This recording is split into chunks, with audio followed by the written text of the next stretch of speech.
Welcome to another edition of Be the Change Georgia, where we amplify the voices of the inspiring business leaders surrounding the B Corp and social impact movements across the Southeast to help you learn how to build your legacy at the intersection of people, planet, purpose, and profit.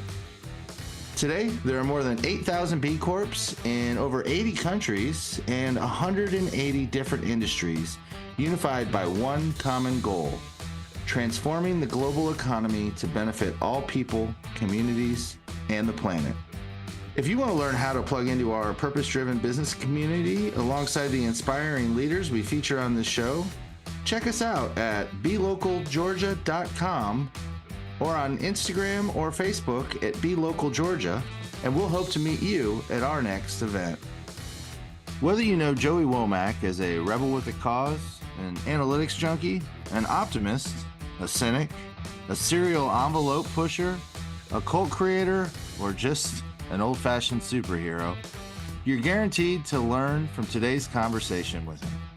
Joey's the founder and CEO of Goodie Nation.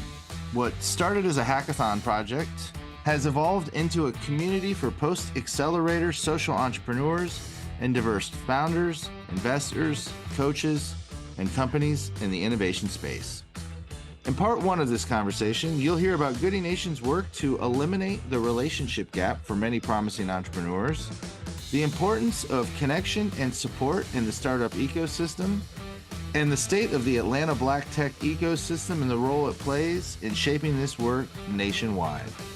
Stay tuned as we uncover insights into entrepreneurship and community building as we delve into Joey's journey in the impactful work of Goodie Nation. And be sure to follow Be the Change Georgia to catch part two of this discussion. Joey Womack, man, it's a pleasure. Good to see you. Glad to finally have you on. Looking forward to this conversation. How you doing today? Yeah, man. Yeah, I'm solid, man. I'm solid. I'm looking forward to it as well. I think we're gonna have a rousing conversation, and we'll see where it goes. Fresh off the 10-year anniversary party, some time to reflect, all that good stuff. Lots of good stuff going on in your life. Yeah, man. Yeah. Lots of good stuff. So speaking of 10-year anniversary party, I would love to hear the genesis story of Goodie Nation. I heard a little bit. We did a little pre-call planning, and man, it's a great story. But just like how this idea came to fruition, and how it's evolved, 10 years later into its current form, where like all of a sudden it's just like you went literally from like a big idea to a big thing and big impact. So if you wouldn't mind indulging our listeners in that incredible story, I'd love to hear it. Yeah. I mean, I think it has kind of twists and turns, and I can go deeper and correct me or jump in where you see fit. But for me, I am a kind of a natural convener of people, right? I am a startup founder, and so I started a company in college. I went to Florida A&M in Tallahassee, Florida. Got there in '97, graduated in '03. But going to my last year of school, I started a tech company, and so at my height, really around 2012. And I did an event in Orlando for the NBA All-Star Weekend. So our the startup was in the entertainment kind of tech space. And on the drive back from Orlando to Atlanta, I heard this calling to do more and teach fellow entrepreneurs the tips and tricks that I had used. And so bottom line is I created like a Facebook group of founders, and we share best practices and connected people to resources and stuff like that, right? Now that has absolutely nothing to do with doing anything for good, but it does help set the stage a little bit. Fast forward to a year, so fall 2013, I got a call from one of my business mentors, Sanjay Parak. Actually, he's recently been named Entrepreneur in Residence over at United Way in Greater Atlanta. And so he was running Atlanta Startup Week at the time. And he said like, hey, listen, could you do some events to diversify the week, the 2014 week? I'm like, cool. I'll think about it for a second. Came back about 90 days later. And the idea was to do a hackathon for good, right? A hackathon for good. So we would take some of the entrepreneurs from that Facebook group. We would also take a few developers and designers and strategists and things like that, and then pair them up with 10 local nonprofits serving underserved communities to generate ideas to help them solve some of their internal challenges related to technology. And so, because of the hackathon for good, being in Atlanta, I called it Goodie Hack, right? Goodie, the connection to Goodie Mob, and it being a hackathon Goodie Hack. And so Goodie Hack was born. Again, it was intended to be this one day event on March 1st, 2014 for one time. The concept immediately blew up. And then people wanted us to do it again. So we did another one 3 months later. And then the floodgates opened. People or organizations like Care USA, the nonprofit group, they had us do it internally. We did things for Google and for the Atlanta airport and for Coca-Cola. And so what happened, we evolved that hackathon for good into a pre-accelerator. And so here's the deal. Though the hackathons were powerful, we brought a lot of dope people together and there was a lot of excitement. Unfortunately, not a lot of projects got completed because the work could not be done in one day or even a weekend. And we had, by that time, by 2 years later, by 2016, we expanded from a one-day event to a Friday through Sunday experience. And a lot of developers did not want to continue doing the projects, even though there was business potential. For context, one of the nonprofits and even government agencies says like, hey, listen, if you all continue this project and build it out, we'll pay you $1 million a year for it. And we have colleagues, across the country that would do the same thing. Now, for me as a startup founder, I'm like, $1 million a year, yo, I'm about to make some money. These developers didn't want to do it. They're like, y'all want to build, I want to code, and that's it. Which, hey, cool, right? And so I began to think, you know what? I think that we need to find people that can understand the business opportunity and manage another group of developers, designers, so on and so forth, to achieve the impact of the project or product. And because like a hammer to a hammer, everything is a nail, the people that I thought about were entrepreneurs. So we pivoted Goodie Hack to being from a 3-day experience to a 3-month experience.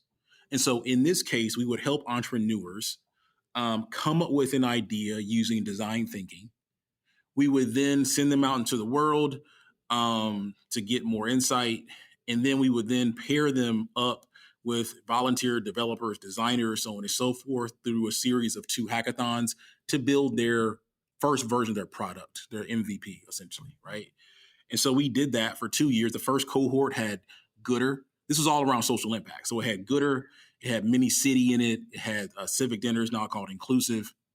So that first cohort was amazing. Had some other amazing groups as well.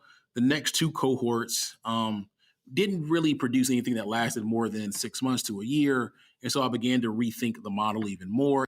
I recognized that our superpower, or one of them, were bringing dope people to the entrepreneurs, right? That's was something that we had in spades.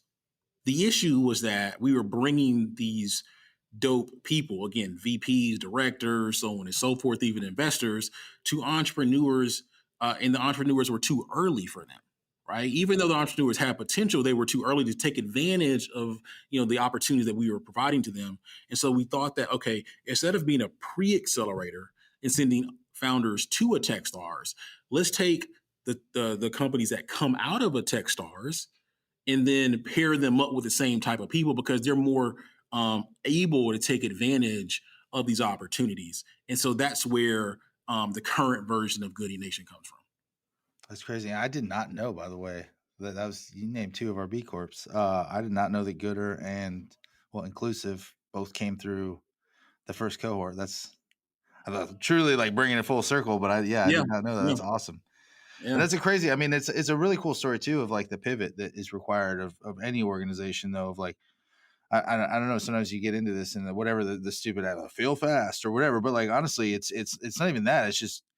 It's like, man, I have an idea. It's just like try fast to me. Yeah, I love that. I love that concept. And yeah, what you've built of bringing all these people into the same room, and it's your superpower. Maybe that's why we've become friends. It's that the ability to dot connect. And I literally had to close a conference out with a little closing keynote the other day, and I was telling people, I'm like, that is like the secret sauce to life, though. Of like, oh, I mean, yeah, the founder's mindset of like, I'm sure I can make some money at some point doing this, but at the time too, it's just like that love of connecting people who need to know each other and adding value into their lives and their businesses, and then figuring the rest out later.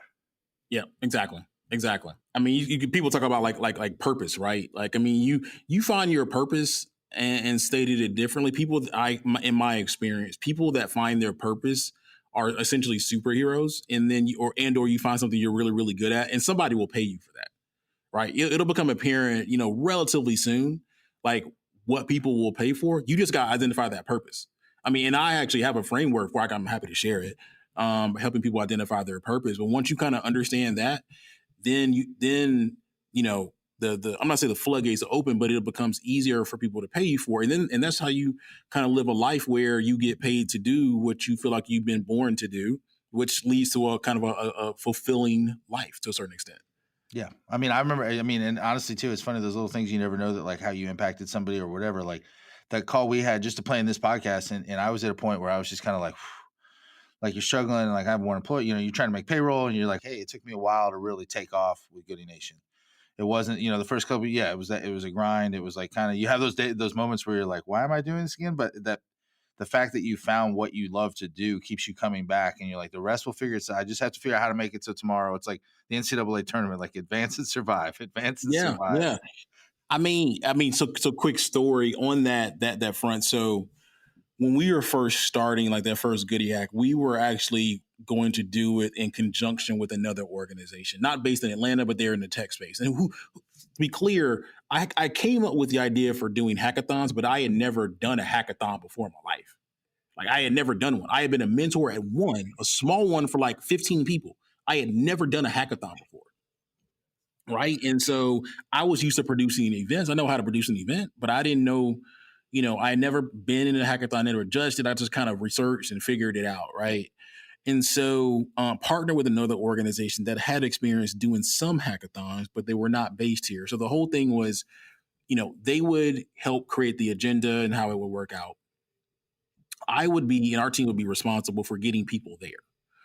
And then they would also be responsible for raising the money to actually produce the hackathon, because unfortunately in my experience, and I love Atlanta, but I think one of the opportunities for us to improve as a community is to get more local organizations support work in the innovation space. And so they were going to bring some resources from out of California to pay for this experience. It was going to cost around $5,000 to $6,000 to put on this one day event, right? And we also, shout out to Rodney Sampson and Earl Coleman. They actually donated their old space called Opportunity Hub.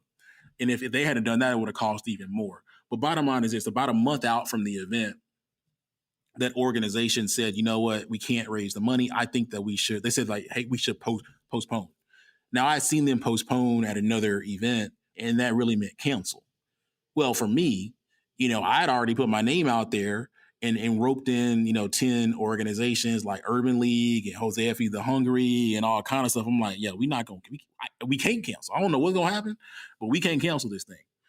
And so I'm like, well, if y'all ain't going to do it, I'm going to have to pay for it. And that's what I did. I had to pay like $5,000, $6,000 to put on the event. And again, I mentioned we had the second one 3 months later. Now, Google stepped in with a little bit of support. We got $1,000 grant from Awesome Foundation. Actually, that came first. So I think of the 5,000, 6,000 and Opportunity Hub, and them came back and they donated space again. I think I still had to come out of pocket like $2,000-$3,000. It was a little bit bigger than the first one, but I didn't start getting a check from Goodie Nation until 2021. So starting in 2014, and to be, I'll be transparent, it was only $1,000 a month, right?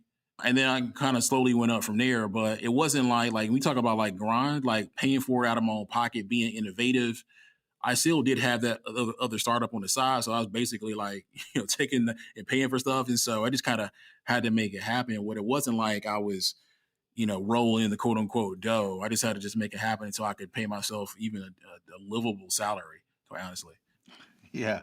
No, I mean, it's funny. Yeah. I mean, Be Local Georgia, a lot of times too, it's like people are like, what's your operating budget? And you're like, my operating budget. Right.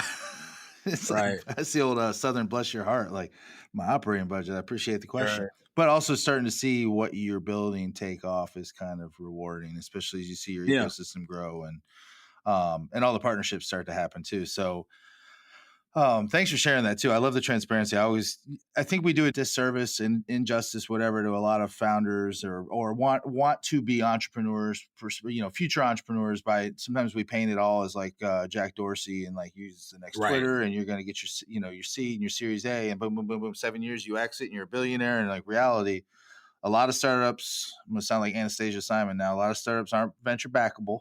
Um, Quit asking for VC money. You're not backable.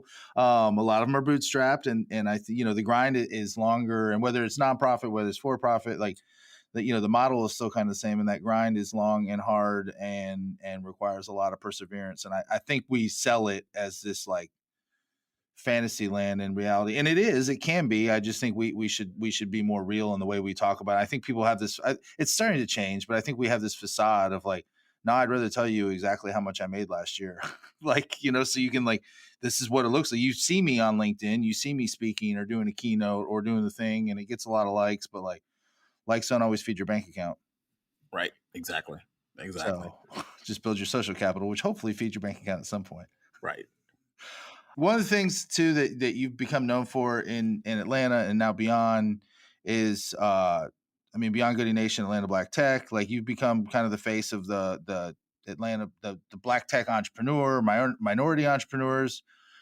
Are there specific moments, experiences that led to this realization? And this kind of sound like I'm going to let you answer the question. I think you and I both know, but why is it important for minority entrepreneurs to receive this type of support?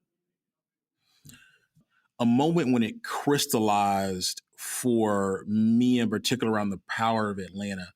So context, that first Goodie hack, I mentioned we took a group of entrepreneurs, some developers came out. Now these group of developers came from a group called Technologists of Color, founded by Marcellus Haynes. Marcellus is a fraternity brother of mine. He went to University of Florida, I believe, undergrad. I went to Florida A&M in Tallahassee. So there's some Florida, there's several kind of connections there. And after doing a few of those hackathons, we began to notice that there were more and more Black people coming out in Metro Atlanta's tech scene than we had seen before, which is a good thing, right? Which is a good thing. Like our programs, our events and stuff were starting to kind of bring people out of the corners of the community, and more people were starting to move to Atlanta. But we started to also realize that people did not know each other. It used to be everyone would walk by because there were so few Black people in tech and people would speak. Then it became kind of so commonplace that people didn't even speak to each other, which is somewhat of a good thing. But we thought like, from a community perspective, it's not the best. And so we decided to do this event to really assess the state of the Atlanta Black tech community. And so in 2017, we started this event called the State of the Atlanta Black Tech Ecosystem Summit. Held at the Gathering Spot, and they donated the space. Shout out to Ron and TK. We had over 1,000 people RSVP. It was on a Monday night. So on a Monday night, not a script Monday night. We filled that room, that big room in the Gathering Spot up on a Monday night. Took capacity like 500 or so people in that piece, right? And so we began to talk like, okay, here's where we sit at the community. Here are the opportunities. Here's our problems. How do we take a path forward? And it was really at that moment that a lot of things started to crystallize within the space. The genesis of Collab Capital came from that conversation, and you could watch it play out on stage, like the frustrations of Barry and Jewel and stuff like that. You began to see some people like Candace Mitchell and a few others talk about the need for more accelerators, and a few other programs kind of sprung up after that. And so that's when I began to kind of realize the power of community and really bringing the entire community together and what it can produce and the potential for Black entrepreneurs in Atlanta. Man, that's crazy. Yeah, and I've been to some of those events. I think the coolest thing about those events too is they highlight some of the abundance mindset too, where it's I heard this term the other day from the CEO of B-Lab, co-opetition. And I mean, because everybody's kind of, and it's not even just competing for customers, it's competing for capital, it's competing for investors, it's competing for employees, talent. And even the connections that come in there, and you see some of the people who are in there who are just there to support the scene and make the connections or just be there. It's something truly special that you put together. And I've been coming now for 4 or 5 years. So I think the first one was like early in COVID, and I was just like, I can go to anything from Athens now. I don't have to drive into Atlanta. And from then on, you kind of had me hooked though. And now though, what does it feel like to look back though 7 years later and see like what the Atlanta black tech scene has become, and like and that, you know, like I hate to steal from from Bain, but like I mean, but he's right. This is why he put it on a t-shirt. Like even that part of Atlanta is influencing everything, and it's trickling out, and like kind of that playbook, and you've started taking it on the road as well. That playbook's starting to be shared with the rest of the country, and it's starting to kind of trickle up.